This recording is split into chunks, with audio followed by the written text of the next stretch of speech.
Start. It is the essence of the matter that you know the work you are doing, and that is a very noble work, the work of transmission of the old culture to the new generation. There are two sides to the situation. There is the student, the boy and girl, and there are the things of culture, the things that human beings by their cultural efforts have made. They take different forms. They take the form of books. They take the form of songs. They take the form of buildings. They take the form of places. They take all sorts of forms. What forms would suit a particular boy is more than the boy immediately knows. It is your business to find out. It is your business to expose him to the various facets of the culture, which is his culture and from which only he can be educated, and see which part of the culture appeals to him more, for which part has he understanding, for which part has he a flair, and make use of that part in order to develop him.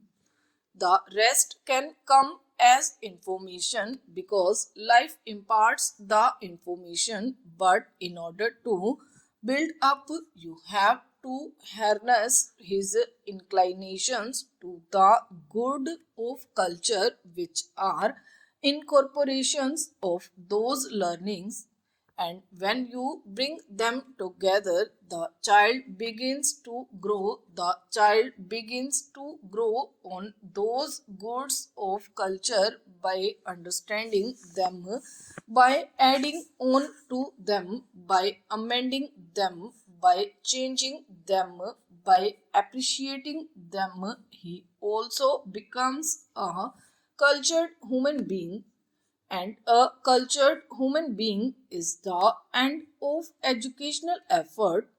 What I am saying is easily said, is difficult to do, and I want you to do the difficult thing. Do not be satisfied with the easy things. The easy thing is usually wrong, and in a process as complicated as education, the easy thing is more often than not wrong. Therefore, apply your mind to understanding the personality of the students, and apply your mind to the structure of the cultural goods which are the instrument of education, and try to find out the correspondence between the two and bring them together. You have to awaken this consciousness in him also, so that he approaches his problem as I am requesting you to approach yours. If that is done, education would a different thing. It was mainly on account of this view of education that I was at a certain time responsible for advocating the scheme of basic education. I have been called the father of basic education. It is not a very proud thing to be a father of a stillborn child, but in any case, one does one's best. Basic education, in my opinion, has not had a fair trial. Once at a conference, I said basic education failed, and people who are against basic education were overjoyed and said, this man, who is supposed to be the author of basic education, confesses that basic education has failed. Therefore, basic education is wrong. I never meant that. Basic education, in my opinion, is not wrong, and sooner or later our country will have to come to basic education, and I believe that it will come sooner rather than later. The education that we had been giving, with which we are accustomed, this education cuts off the education from the life of the people.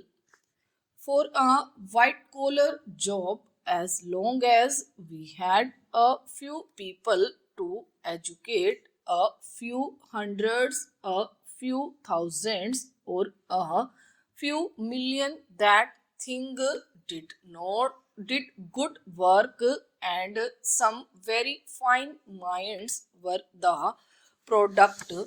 But if we have to educate everybody in a people of billion, you cannot educate them in such a way as to take them off from the work. Then you all will starve. You will have all the philosophy in the world, but will have no food to eat and will have no clothes to wear. Why should anybody produce clothes for you if you can philosophies? Why should anybody produce food grains for you if you can philosophies? When we are few, our population was small number, people could devote themselves to philosophy because the others fed them and rejoiced in feeding them. In the circumstances as they are, you cannot take people away from their work. You have to make their work educative, because the work which is mechanical is not educative, and millions of our people are doomed to do mechanical work, just work which repeats itself, of which they do not know why they do. But if you can make their work educative, that is a process in which they learn to think and judge and select and choose, then you have made work into an educative process that we will have to do if we do not want to go under. And I hope as an optimist that we will not go under, therefore we will have to do it.